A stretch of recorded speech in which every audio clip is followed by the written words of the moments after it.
Quick, before the story starts, hit the subscribe button.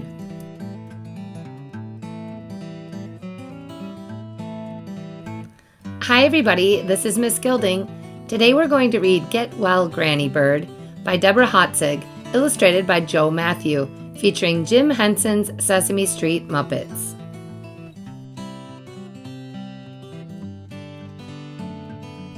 Big Bird was reading a letter when Gordon came along. "Big Bird, you look so sad," said Gordon. "What's the matter?" "Granny Bird has a cold," Big Bird told him, "and I am worried." "Don't worry, Big Bird," said Gordon. "A cold doesn't make you very sick. Granny just needs to rest and stay warm and drink a lot. Then she will be fine." Suddenly Big Bird had an idea. "I will go to Granny's house," he said. He got out his suitcase. "I will take care of Granny," he said. "I will help her get well." Gordon took Big Bird to the bus. They waved goodbye.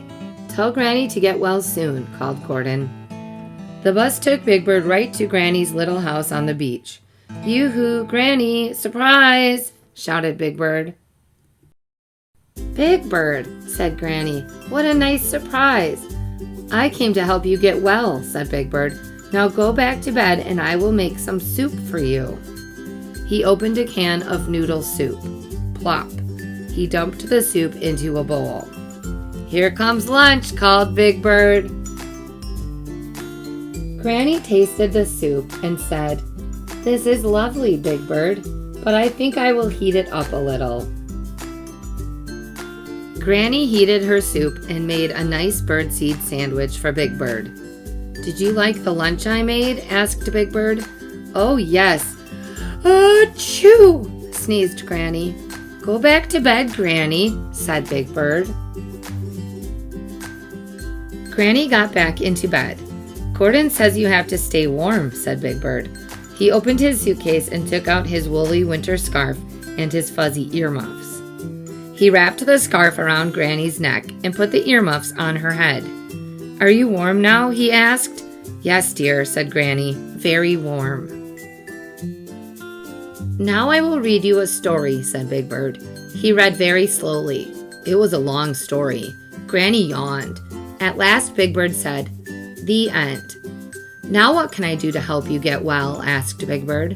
"The doctor says I must gargle with salt water," said Granny. "Can you bring me some?" Big Bird said, "Don't move. I know where there is lots of salt water." Big Bird got his bucket and ran down to the beach. "Wow, look at all this salty seawater," he said. He sat down in the wet sand and filled his bucket with water. Big Bird took the water to Granny. "I see you went to the beach," said Granny. "Gee, how can you tell?" he asked. Granny smiled and said, "There is sand on the floor, dear." Granny got her broom and swept up the sand. Then she said, "I will take a little nap now and you can play on the porch, Big Bird." Big Bird went to the porch. "I will jump rope," he said to himself. "Jumpity bumpity thumpity rope. Granny's almost well, I hope," he sang out loud. And the rope went thump, thump, thump. "Big Bird, dear," called Granny, "can you please be a little more quiet?" So Big Bird stopped jumping rope. He sat on the porch swing. "Swinging is very quiet," he whispered to himself. But the swing went creak, creak, creak. "Granny, are you still sleeping?" called Big Bird. "Yes," she said in a sleepy voice. "Do you want a glass of water?" asked Big Bird.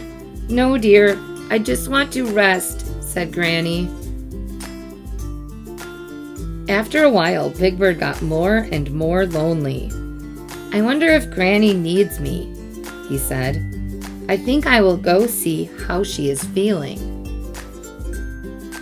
He tiptoed into Granny's room. She was fast asleep.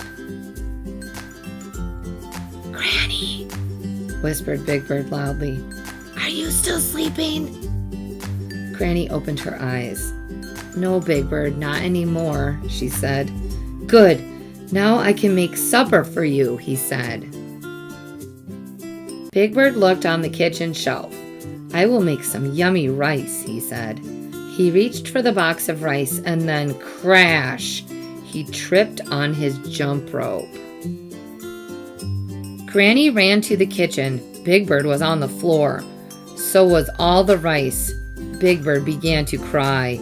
I can't do anything right, he sobbed. The soup was cold. I got sand on the floor. I woke you up and now I made a mess. And I just wanted to help. But Big Bird, you did help, said Granny. Just seeing you makes me feel better. Big Bird stopped crying. Really? He asked. Yes, said Granny. I think my cold is almost gone, thanks to my sweet little Big Bird. And she gave him a big hug. Don't forget to have your parents subscribe so you never miss a new story. And as always, I miss you, I love you, and I'll speak to you soon.